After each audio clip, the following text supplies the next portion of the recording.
Bonjour à tous, j'espère que vous allez bien. On se retrouve aujourd'hui sur ma chaîne de magie avec le dernier tour. Je vais vous proposer le dernier tour de Cameron Francis qui vient de sortir, que je viens d'acheter, que je trouve excellent, qui s'appelle Counter Intuitive. Donc voilà. Par contre, pour la démo, j'ai essayé de la faire en vidéo tout seul parce que j'avais pas de spectateurs et franchement, ça donnait rien du tout. Je trouvais que c'était pas terrible. Donc, dans la description de la vidéo, je vais vous mettre le lien pardon, pour aller voir la démo de Cameron Francis. Comme ça, vous verrez ce que ça donne.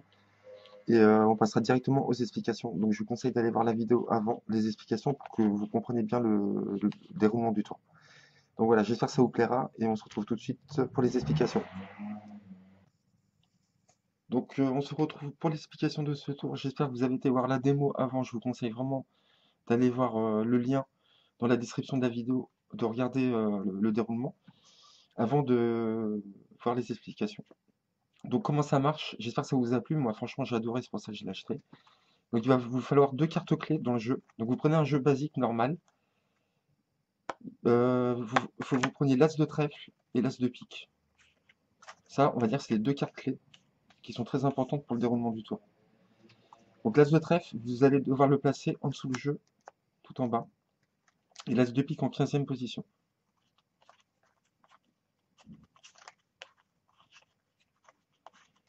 Très important, l'as de pique en 15e position. Ok. Donc vous avez deux façons de présenter le tour pour l'as de pique au départ. Soit vous présentez le jeu directement comme ça, avec l'as de pique en 15e position, ou une autre façon que je vous conseille de faire, c'est de le mettre au-dessus et vous expliquer aux gens de penser un chiffre entre 1 et 15. Par exemple, ils choisissent n'importe quel chiffre et vous leur dites qu'ils peuvent distribuer les cartes comme ça, s'ils veulent, ou alors en plusieurs cartes comme ça, s'ils veulent, il n'y a pas de problème. Et vous remettez les cartes comme ça. Et en faisant cette action-là, on a mis l'as de pique en 15e position automatiquement, ici. Donc je vous conseille de faire comme ça parce qu'il va falloir vous expliquer quand même comment mettre les cartes. C'est très important.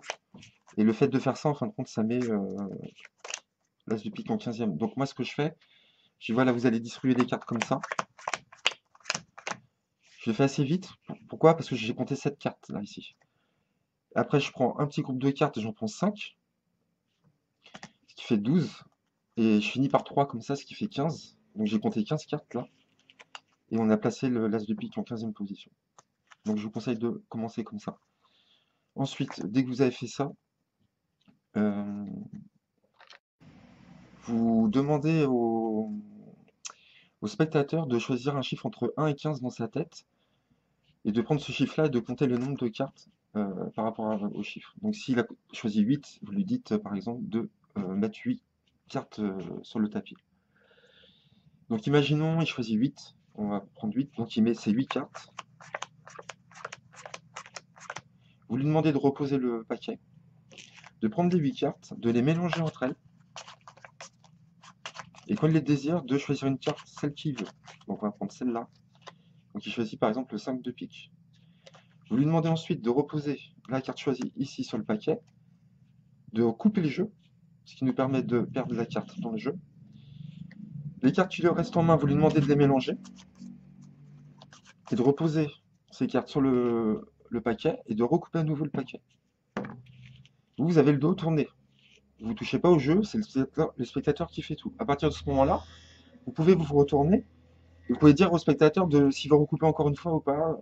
S'il veut, s'il dit non, vous ne le faites pas. S'il dit oui, vous le faites encore. Ou lui, il le fait, peu importe. On peut couper tant qu'on veut le jeu. Peu importe, ça ne va rien changer au déroulement du tour. Ok? Donc maintenant, on va devoir retrouver la carte choisie. Donc, vous allez voir, c'est super. Comment retrouver la carte choisie du spectateur? Vous ne savez pas du tout. Et vous ne savez pas combien il a choisi de cartes en plus. Mais là, vous allez savoir. Donc, vous effeuillez votre jeu. Vous allez aller chercher la carte clé qu'on avait dit tout à l'heure, l'as de pique. Vous allez aller chercher l'as de pique, qui est ici. Vous voyez? Et à partir de là, on va compter 15 cartes. Très important, si jamais vous avez l'as de trèfle avant l'as de pique, parce que l'as de trèfle se retrouve après, ici. Si vous avez l'as de trèfle avant l'as de pique, qu'est-ce que vous faites? Vous coupez le jeu. comme ça, et vous recommencez. Il faut toujours que l'as de pique soit avant l'as de trèfle, très très important, sinon ça ne marchera pas. Ok? Donc, on va chercher l'as de pique, on le voit ici. Vous allez compter 15 cartes à partir de l'as de pique. Donc vous allez faire 1, 2, 3, 4, 5, 6, 7, 8. Et là, vous voyez, en fin de compte, la huitième carte, c'est le 5 de pique. La carte qui est placée avant l'as de trèfle, c'est la carte choisie du spectateur. Vous trouvez la carte choisie du spectateur ici. Donc vous la décalez légèrement vers le bas, en out jog, ici, comme ça. Légèrement. Donc on est à 8, vous continuez, 9, 10, 11, 12, 13, 14, 15. Arrivé à la 15e carte, vous coupez, comme ça. Donc vous voyez la carte qui dépasse ici, vous tournez le jeu comme ça. Et vous allez faire un break à cette carte-là. Vous allez prendre la carte, lever le jeu un peu, égaliser, et vous faites un break. Ici avec le petit doigt, comme ceci. Voilà, comme ceci. OK? Donc vous faites un break à la 15e carte, ce qui vous donne automatiquement le nombre de cartes que la personne a choisi. Donc vous ignorez encore, hein, vous ne savez pas, vous savez juste sa carte. Et là, à partir de ce moment-là, donc vous restez comme ça. Et là, à partir de ce moment-là, vous révélez sa carte. Donc vous lui dites, je pense que c'est une noire, pique, carte pas très grande, donc un 5. Donc là, vous lui sortez sa carte, déjà, il est étonné. Ça, c'est le premier effet. Deuxième effet, vous allez projeter le paquet qu'on vient de faire ici en break. Donc ce que vous allez faire, vous allez prendre, comment vous montrer? Vous allez prendre une partie comme ça, tout en gardant le break avec le pouce, ici. Et avec le pouce ici, vous allez prendre le petit paquet de cartes ici, et avec le majeur, vous allez le pivoter, comme ça. Vous allez jeter les cartes comme ça sur le tapis.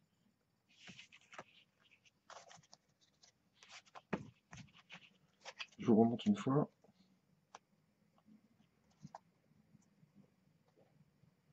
Donc vous avez le break ici, comme ça. Et avec votre pouce, vous allez faire pivoter ce petit paquet-là sur le majeur et vous allez jeter les cartes ici. Comme ça. Pour poser les cartes et vous dites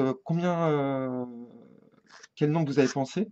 Donc la personne vous dit le nombre et vous lui dites prenez les cartes et vous allez compter une à une les cartes. Donc vous lui dites bien de compter comme ça. 1, 2, 3, 4, 5, 6, 7, 8. Et là on tombe sur le chiffre auquel la personne avait pensé, c'est-à-dire 8. Elle vous l'a dit juste avant. Donc là, deuxième effet, super fort, vous sortez exactement le même nombre de cartes. Et là, troisième effet, le climax, c'est la fin, c'est super. Et vous lui dites, retournez la carte qui est sur le paquet. Et là, on retombe sur la carte choisie du spectateur. Donc voilà, donc vous avez trois effets dans ce tour. Donc moi, franchement, je le trouve killer. Je sais pas ce que vous en pensez. Dites-moi dans les commentaires si vous avez aimé. Moi, je le trouve génial. Donc voilà, j'espère que ça a été clair. Si vous avez des questions, n'hésitez pas. Likez, abonnez-vous et je vous dis à bientôt. Merci à vous.